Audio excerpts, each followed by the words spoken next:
कर्नाटक में सियासी ड्रामा के बीच जेडीएस कांग्रेस गठबंधन और बीजेपी एक दूसरे पर विधायक तोड़ने का आरोप लगा रही है।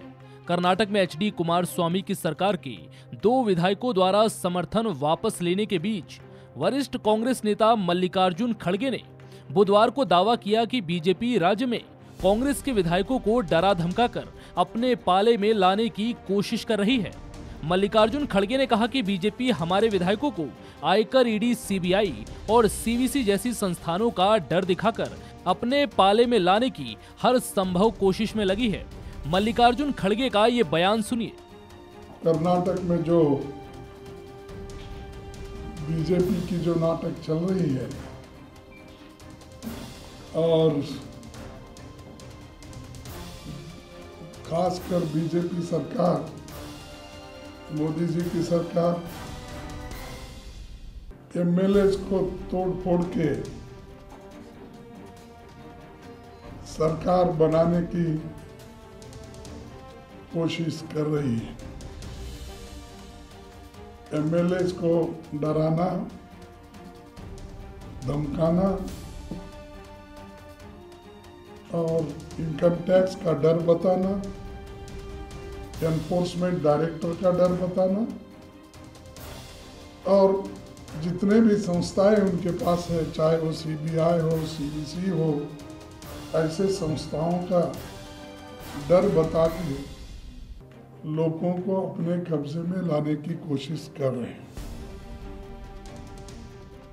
वो कामयाब नहीं हो पा रहे हैं और उन्हीं के एमएलए को हिफाजत करने के लिए वो गुरुग्राम में ला के रखे हैं। वहीं मध्य प्रदेश के जनसंपर्क मंत्री पीसी शर्मा ने बीजेपी पर हमला बोला है। पीसी शर्मा ने कहा कि 3 राज्यों में हार के बाद बीजेपी वाले घबराए हुए हैं। अब लोकसभा चुनाव भी आ रहे हैं। यदि वो हार जाते हैं तो लंबे समय तक बाहर रहेंगे। उन्होंने कहा कि वे मध्य प्रदेश में भी हॉर्स ट्रेडिंग की कोशिश कर रहे हैं। पीसी शर्मा का ये बयान सुनिए। कर्नाटक में जिस तरह की स्थितियां बनी हुई हैं, निर्दलीय विधायक जो उन्होंने समर्थन वापस ले लिया, क्या इस तरह की स्थितियां मध्य प्रदेश में भी? कर्नाटक में मुख्यमंत्री जी का आज मैंने पढ़ा है स्टेटमेंट पेपरों में कि पूरी मेजॉरिटी उनके साथ है। उन्होंने कहा मैं रिलैक्सड हूँ, 118 विधायक उनके साथ हैं। ये हर स्टेट में इसी तरह करेंगे क्योंकि घबराहट में 3 स्टेट हार गए हैं। लोकसभा का चुनाव होना है और लोकसभा में ये बाहर हुए तो ये मान के चलिए कि भारतीय जनता पार्टी और एनडीए लंबे बाहर हो जाएंगे। तो ये फड़फड़ाहट में है, उसी फड़फड़ाहट में ये मध्य प्रदेश में भी हॉर्स ट्रेडिंग करने की कोशिश कर रहे हैं। लेकिन हमने 4 बार, कमलनाथ जी ने 4 बार फ्लोर पे मेजॉरिटी प्रूफ कर दी 121 लोगों की। पहला चुनाव अध्यक्ष का हुआ जिसमें नर्मदा प्रसाद प्रजापति जी को 120 वोट मिले। वोट ये भाग गए, रणछोड़ है ये। और एक हमारा अध्यक्ष था। दूसरा हिना कावरे जी का हुआ, वहाँ भाग गए। ये इन्होंने डिवीज़न तक नहीं मांगा क्योंकि मालूम था एक्सपोज हो रहे हैं। तीसरा बजट पे हुआ वहाँ, चौथा राज्यपाल के अभिभाषण पे हुआ।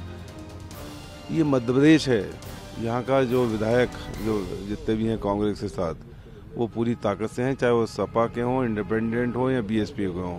तो ये केवल खिसियानी बिल्ली खंबा नोचे वाली स्थिति है। हालांकि कर्नाटक में कुमारस्वामी की सरकार गिराने में बीजेपी फिलहाल नाकामयाब साबित हो रही है। लेकिन देखने वाली बात यह है कि क्या लोकसभा चुनाव से पहले कर्नाटक में सियासत बदल जाएगी। फिलहाल इस जानकारी में इतना ही।